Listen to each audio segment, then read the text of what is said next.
Okay. Yeah. Lady Wolf Pack on a whole nother level. Savage as they come, gang of female rebel. We got the sharpest claws, we got the whitest teeth. We coming for your lunch, but we only bring the heat. Hey y'all, I'm Cassidy, the favorite daughter, obviously. And I'm Kim, her mom, her match, and the real reason she turned out halfway decent.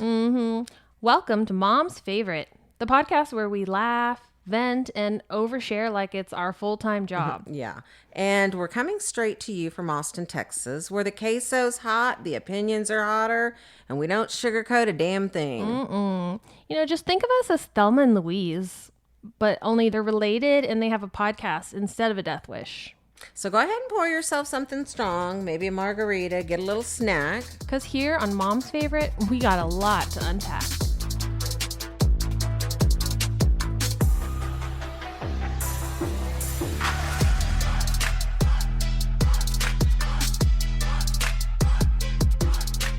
Welcome back, y'all.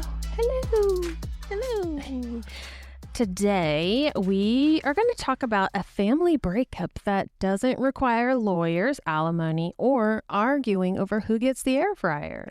That's right. Today we're talking about what happens when adult children decide to divorce their parents. Is it healthy? Is it heartbreaking? Is TikTok handing out no contact recommendations like Oprah handed out cars? We're exploring both sides of one of the most controversial family trends today, family estrangement. It's complicated and emotional. Yippee, my favorite. Well, let's get into it.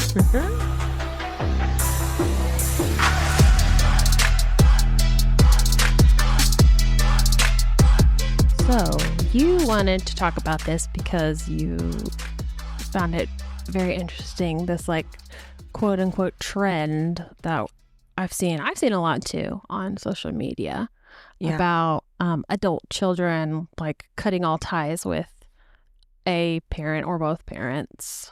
Yeah, I am just, I guess because I know how I feel as a mom and I know how I would feel if that happened to me. And I'm just like, that's awful. Yeah. That's like horrible. I couldn't even imagine something like that. Mm-hmm. It would just be devastating.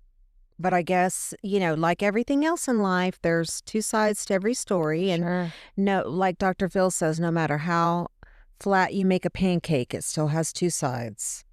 The sayings. Yes, Jelly, Dr. Phil is still alive. Nice, still around. Yeah, it's hard because it's really sad as to think come at it from a parent's perspective, and then also like as a child, you're like, well, what did that parent do to make that child, whether they're an adult or not, make that decision? You know, because I feel like that decision isn't just made like on a whim. Right. You know, like it's got to be from like years of, you know, conflict, or obviously there's good reasons for that to happen, right? Like if there's like abuse or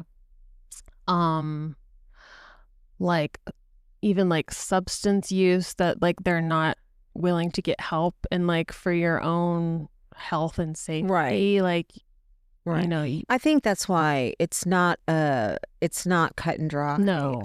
And so there are obvious cases where if there's anyone that's harming you in any way, that you should cut ties with them. I mean, even if it's a parent, if they're harming you in a way that's, you know, messing up your life. Right. Or, physical abuse, emotional abuse, sexual abuse, verbal abuse, you know, chronic intimidation or fear. And then because I've been doing some like reading and watching videos about like, okay, like what do people say? Like, is the reason, number one, like what are like the sides of the adult children who are making these decisions?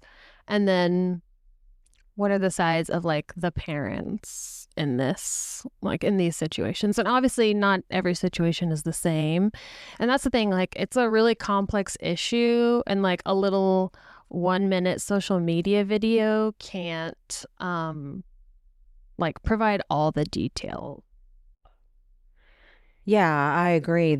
Every situation is completely different, and that's why there's no one size fits all to anything like this.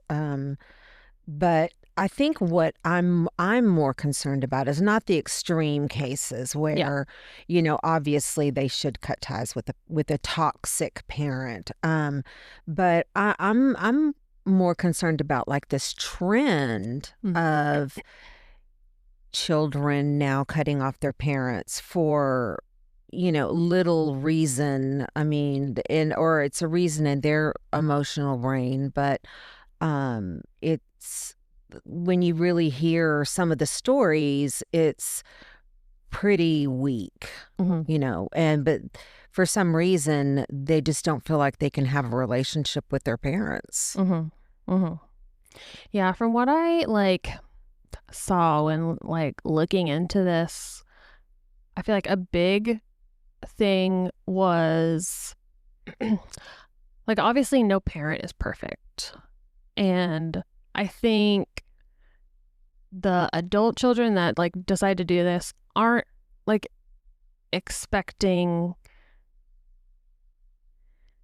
I mean, I think overall they're just like expecting a genuine apology and maybe like taking accountability for things that they, are trying to explain that, hurt them in the past, hurt them presently, things that like bother them, even if like the parent doesn't necessarily agree, but just like acknowledging like, okay, I see that like that's how you feel, and, I'll do my best or whatever. And so, or just like taking accountability and, like doing the work. And this goes for both sides, like doing the work to have a relationship with that person if it doesn't come easy. You know what I mean? Because I mean, like our parents were raised in a totally different time, and so there's things that they never learned as far as like maybe emotional maturity or handling conflict. And so, I mean, there's always going to be things that everybody can work on. But from what I saw, like, so like the common like gray areas that these adult children will say, like that they decided to like go no contact, was like feeling unseen or feeling emotionally unsupported, or parents that provided materially but were not emotionally available, having big feelings dismissed or ignored, lacking accountability or being told like that never happened, you're too sensitive, you're living in the past, I did the best I could. And then like constant criticism, like unsolicited advice, judgment about a parent's, criticism of your parenting, criticism of career choices, comparisons to siblings. And then also like conflict with like a parent that doesn't agree with someone's spouse or partner. Yeah. I was gonna say, I wonder, out of those people that have cut ties with their parents, I wonder how many of those are because of a partner. Yeah. Which that leads me to this question. What do you think about this? I mean, if you had to choose between, your spouse or your mom, like your spouse said, that old hag ain't allowed in our house or whatever, and you have to choose, then I mean, what do you do? What do you do if it's me or Dave? I know. I mean, ideally, if it's both people I love, then both sides would, make an effort. Ideally. No, really the right answer is as an adult, you should always choose your spouse. I mean, your spouse ideally should be the person that well, really, you shouldn't have to choose. It depends on the reason. Yeah. But yeah, you shouldn't have to choose. You shouldn't Your have to your loved choose, ones but- shouldn't make you choose. Right. That's the thing, I think. But like if it's something going on where you know, you don't like you have a beef with the spouse of your child or whatever, and you know, like you just can't get past it, and then they just can't get past it, and so it's this thing, and it just turns into all of a sudden you don't speak anymore, and you know, Yeah. It's like we're all adults here. Can we just like be civilized? I just watched this show, actually, this exact thing going on the other day on like an old Dr. Phil reel. Dr. Phil again. Dr. No. Phil reel. No, we are not sponsored by Dr. Phil. But it was the mom that did not like the daughter-in-law, and she just mainly the reason why she didn't like her was not even a valid reason, because she liked his first wife or girlfriend. I'm not sure if they were married. And then when and they had a kid together too, which also changes the dynamic, but they had a kid together, but they did not like the fact that he broke up with that first wife. And so it wouldn't matter who the girl was, but it really was because they hadn't spoken in like 3 years because of the whole thing, you know. And she was just trying to find, there's things she was trying to find wrong with the girl, and she was just like really I don't know. I mean, you could just tell it was just so obvious that she just didn't like her because she wasn't wanted her to be. girl. Yeah, she wasn't who she wanted her son to be with. But the son, I mean, he did the right thing. He's like, you know, this is my wife. Yeah, you should want me to be with who makes me happy. You know. Yeah. So yeah, that's really hard. I know. I was like always hear stories of like monster-in-laws. And so I'm thankful to have mother-in-law. That is wonderful. And I actually got 2 wonderful mothers-in-laws. And I'm always like, I never want to be that kind of mother-in-law to my kids' spouses. Yeah. Like I want them to want me to like be a part of their lives and, you know, be there when their children are born and stuff like that. So, yeah. And sometimes that means like giving up things that I think are true, or compromising, or, you know, just like doing work to meet in the middle. Right. And accept people kind of for who they are. Sort Absolutely. Of. I mean, not who you think know, they should exactly. be. Yeah. Yeah, I always was very fortunate and had a really good relationship with Fran, my mother-in-law. And then, of course, part of that was because she had been in my life since I was like 15 years old. Yeah. So I kind of grew up a little bit. And I think from what some things that I had heard too is that kind of caused a little rift too, is that her and I were close, but it's hard because, you know, her and I, our relationship didn't really have anything to do with your dad and Right. It was like me. separate. So it's kind of like, you know, you don't just really turn off those feelings or those relationships you have with people. Yeah. Some people I know actually, honestly, probably should cut ties with their parents. I know a couple of people that were from pretty traumatic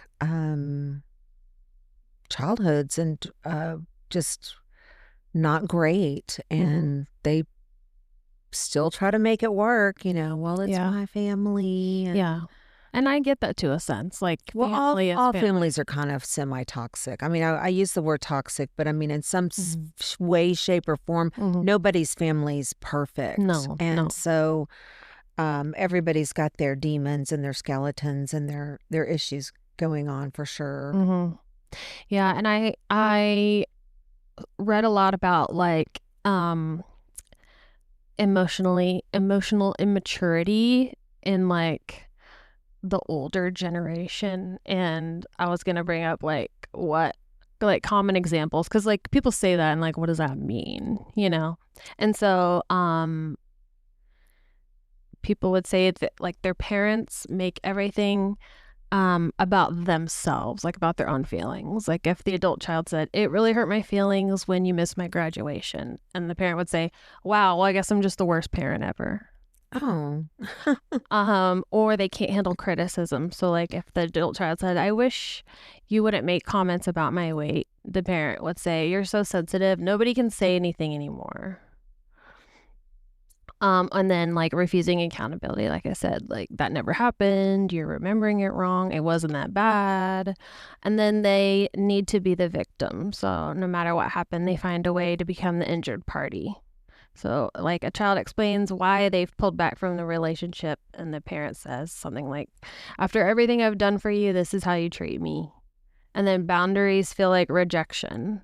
So saying we're going to spend Christmas at home this year, the parent would say, "Well, I guess you don't care about family anymore." So rather than respecting the boundary, they make it a guilt trip. And then they expect emotional caretaking from their children. So the child becomes the emotional support person. So like sharing inappropriate marital problems, relying on children for emotional validation, expecting adult children to manage their loneliness, anxiety, or happiness. And then the children learn it's my job to keep mom or dad okay. Yeah. And they struggle with emotional regulation. Small disappointments become huge reactions, like silent treatment, explosive anger, sulking, dramatic emotional outbursts. Yeah. I mean, that's true. That's really true. It's not your child, even though they're an adult. It's not their responsibility to take on your problems or your, Right. you know. However, I do feel like that as your child does become an adult, your relationship changes, and it is more of a give and take. And it should be like with you and I feel like we have this friendship. So, you know, we can, like, I feel like I can talk to you about stuff because you're, you know, I mean, even though I do still not talk to you about like I'm not going to talk to you about something that's like highly inappropriate to talk to your child about, even a grown child. But I mean, most everything we can kind of talk about.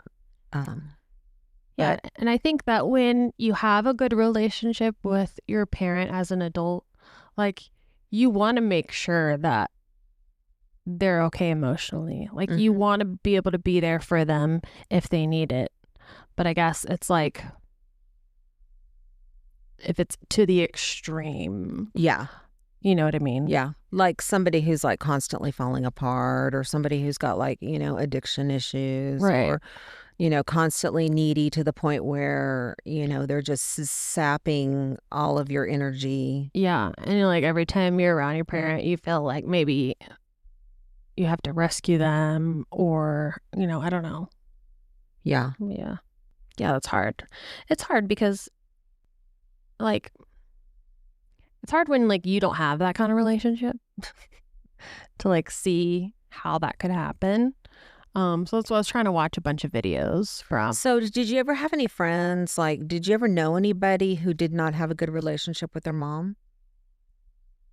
Like as an adult? No, just like as growing up, like as like a teenager. Yeah, like as a teenager, or, you know, was there anybody, or did everybody pretty much have a close relationship? I'm trying to think if I knew.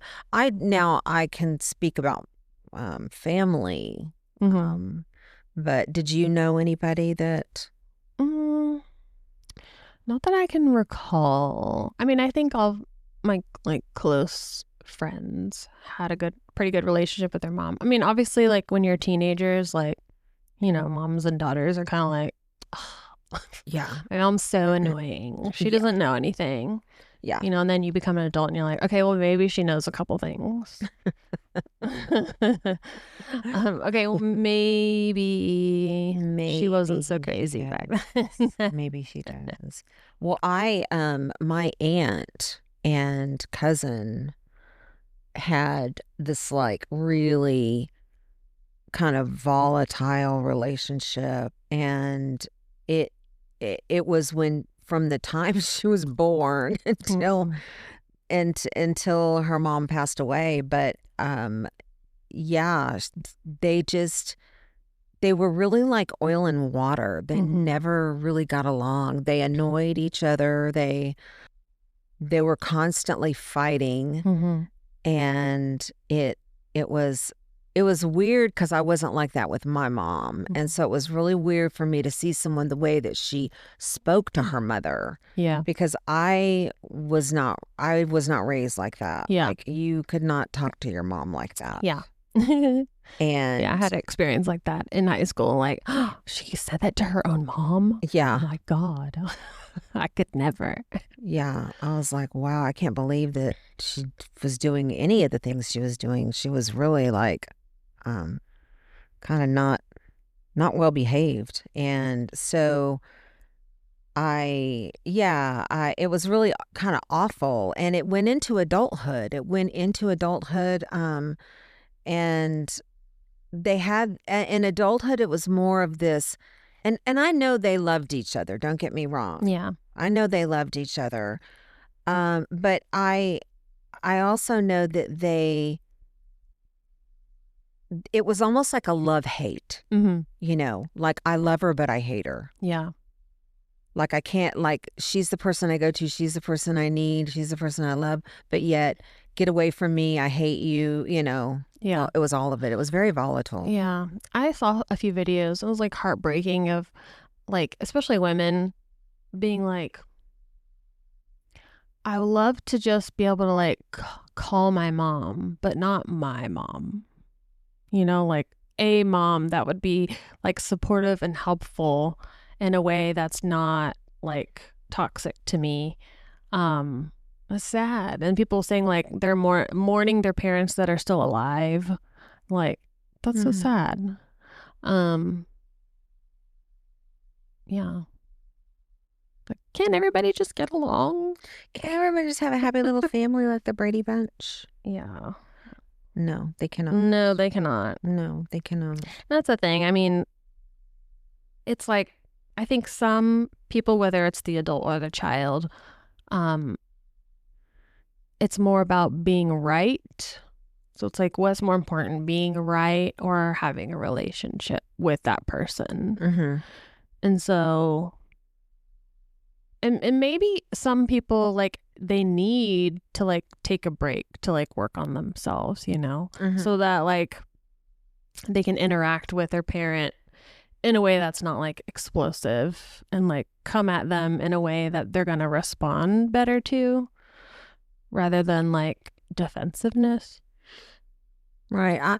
I think that as generally as a whole, you have a lot of influence on your children and as a parent, and the way in which you treat them and raise them and nurture them will have a huge impact on the person that they become, obviously. And and I'm not saying that it's always this way, because I know there's plenty of parents that do everything right and they still get hit with a child that's high maintenance or has issues or whatever. But on the whole, I think that if you raise your kids a certain way and you raise them with love, in a healthy love, because I think a lot of people just say love, but they're calling love and it's not really love. Right. Like what they think is love is like sometimes hurtful.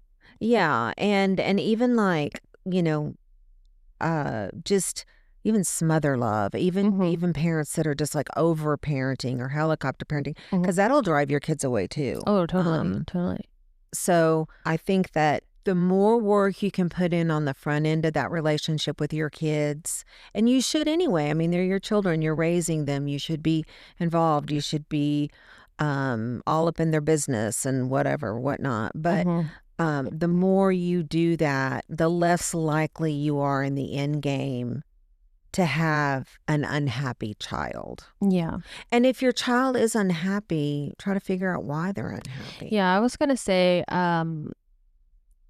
something that I've like been trying to do myself is, you know, like when your kids do something quote unquote bad or whatever, obviously it's everyone's first instinct to be like, why would you do that? You know, like kind of go into like the lecture. Right.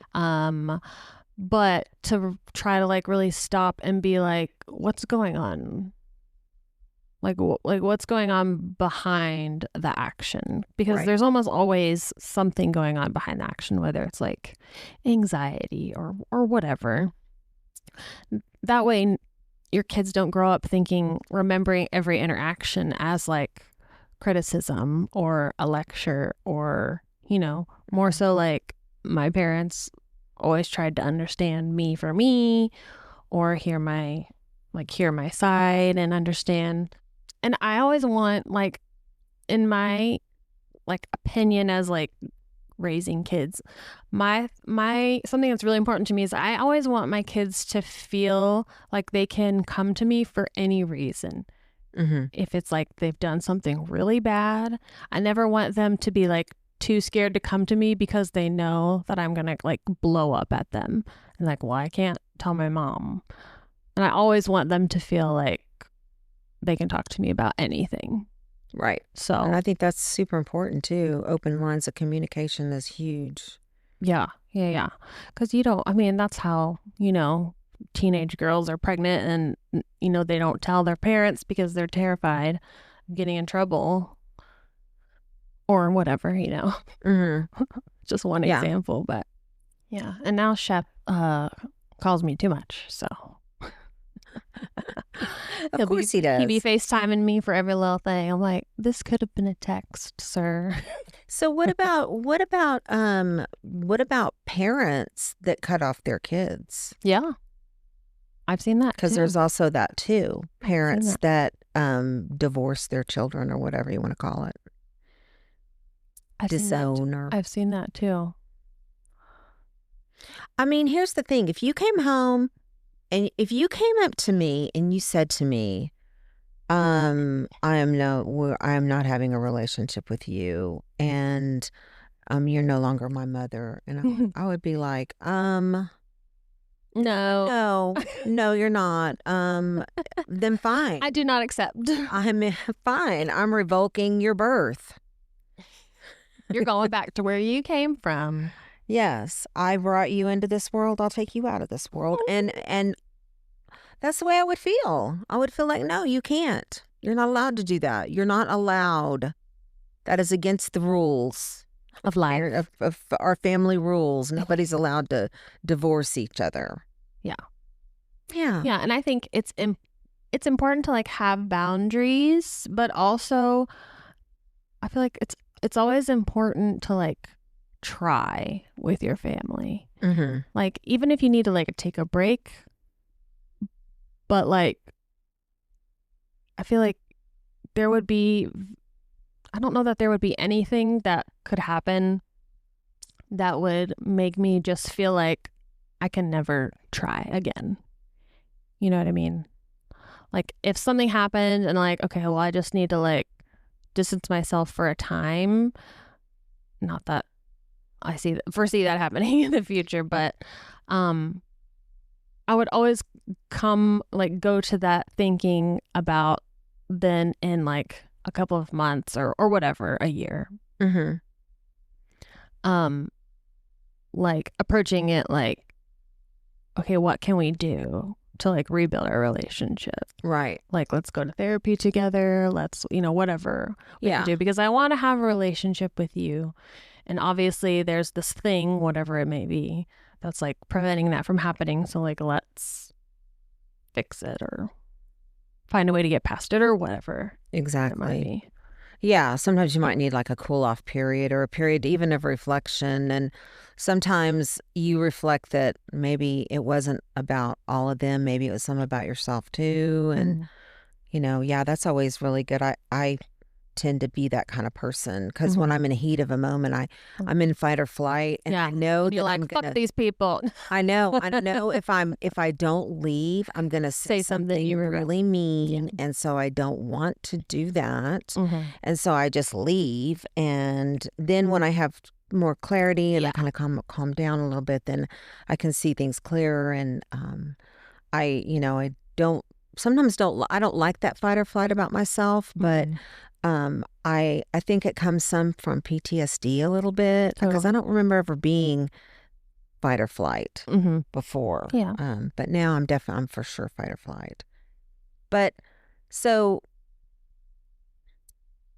you know, I don't know what it would feel like to have like a child or someone that I truly, truly loved, except for I do have someone in my life that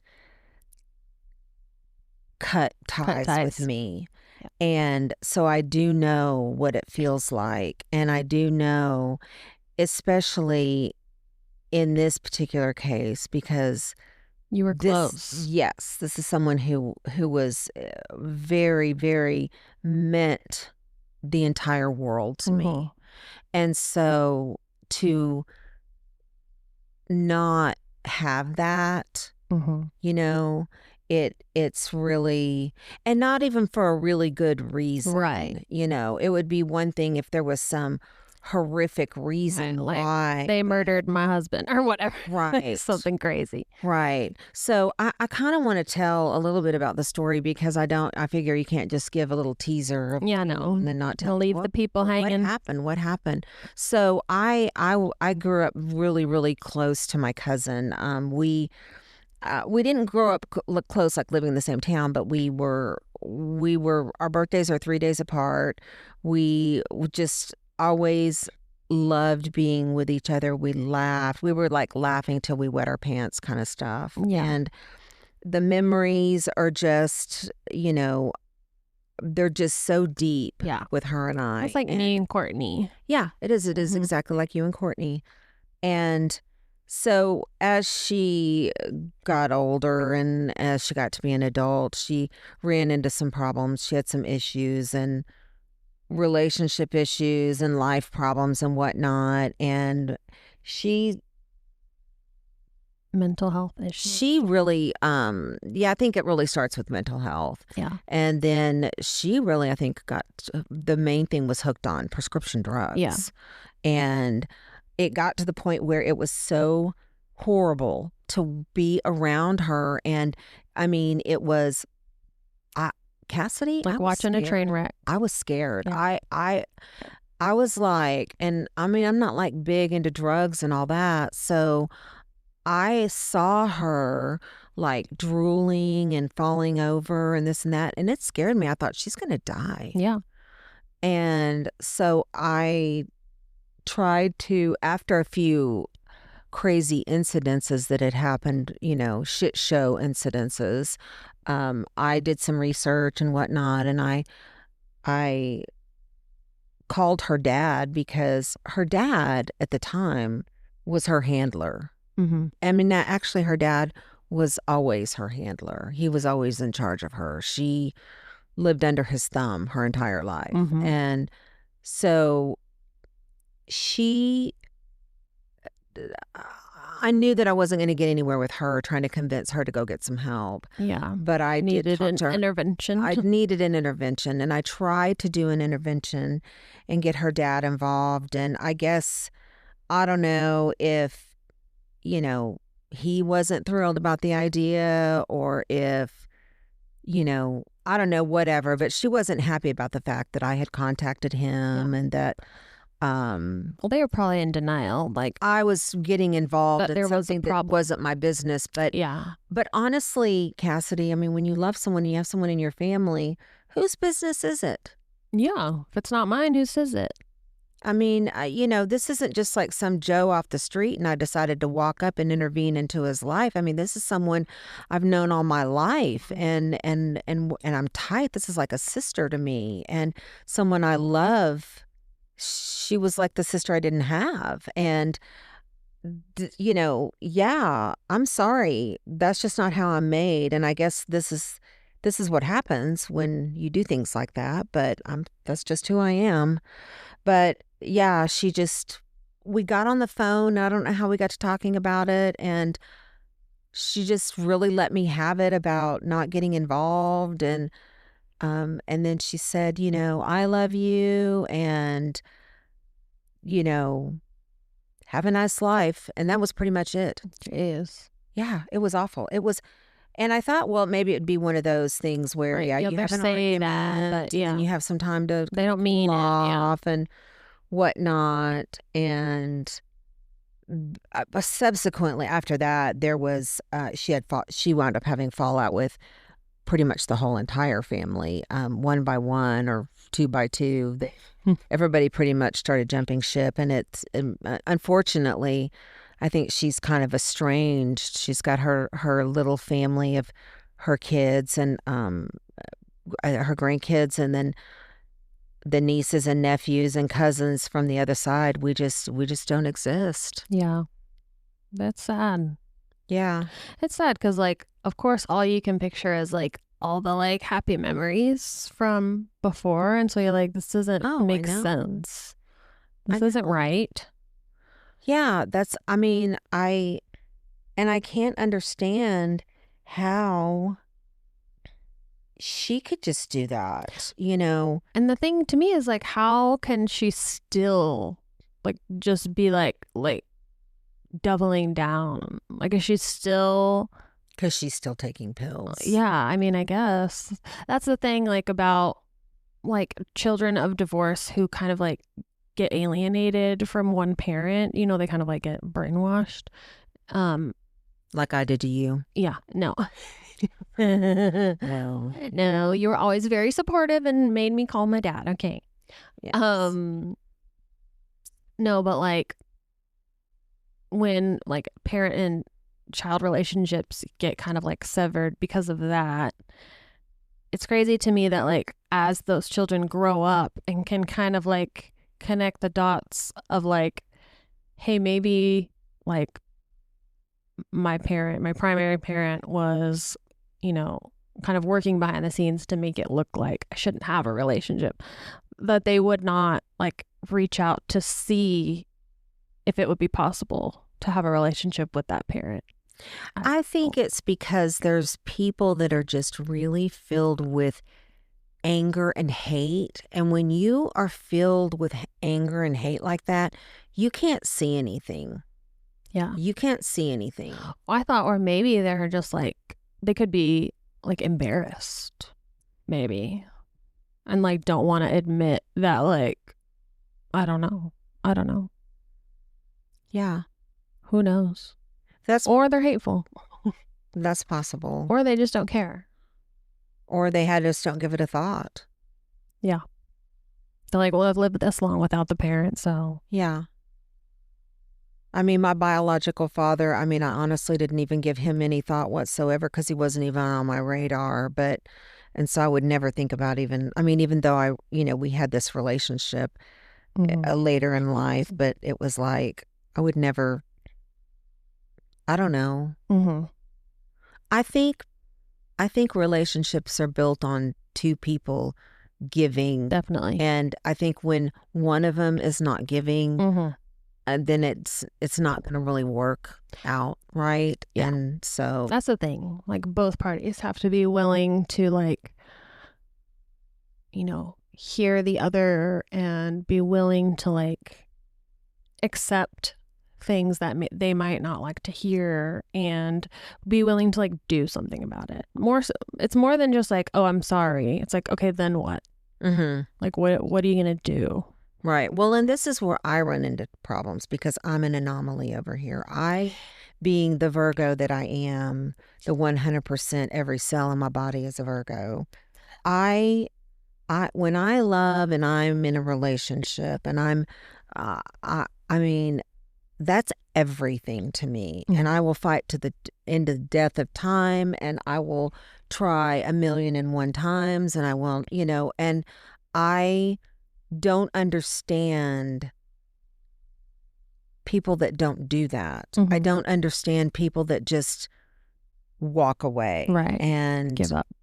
Yeah, I don't. I want to know, are they happy about that? Do they feel better about that? I mean, I hope they do. Yeah. From some of the videos I saw, they're like, I mean, I guess they feel better just because like every interaction they had with their parents was like emotionally and mentally draining, and I guess they like feel free finally, but I think they still mourn like the relationship they wish they could they have had. had. Yeah. I'm sure they do. I mean, nobody's like, I I don't don't care about parents. moms or Yeah. mothers or anything like that. I know. Yeah. Especially when you do stuff like have your own kids and Oh, yeah. And in times when you really need your mom or want your mom. Yeah. Yeah, that's hard. But maybe your mom wasn't that kind of person that could be there for you or could be that person for you. Yeah. I don't know. It's a complicated situation. It really is. And I hate to see like families break up, and families at odds. And, I feel like there should be no one can leave clause, or no one's allowed to just, Right. No one's allowed to give up, but also everyone must be willing to like be better. Right.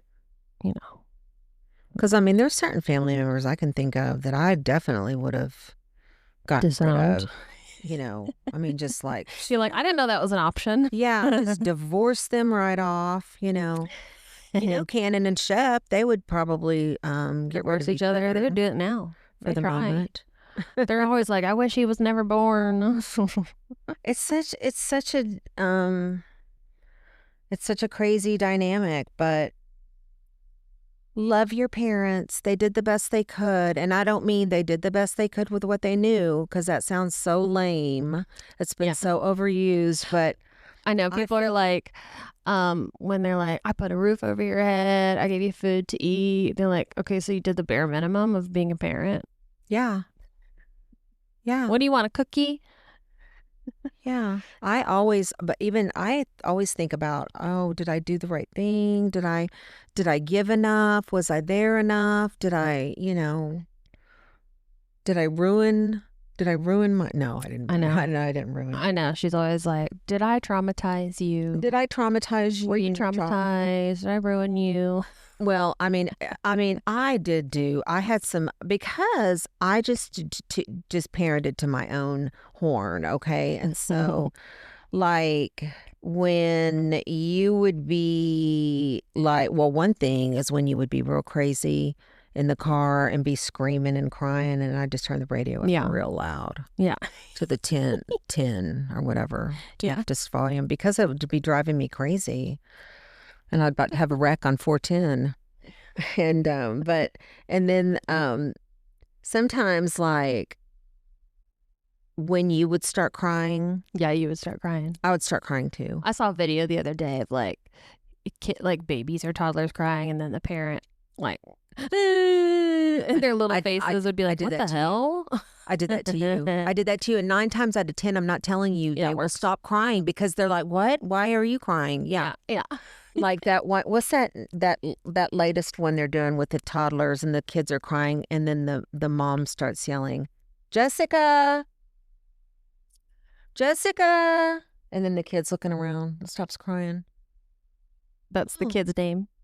No, it's not the kid's name. It's just like a random name. It's a random name. Yeah, it's just a random name. The kid's like, somebody. Who's Jessica? Yeah. That's hilarious. Yeah, there's like a lot of those videos on there. Gotta get creative now. Yeah.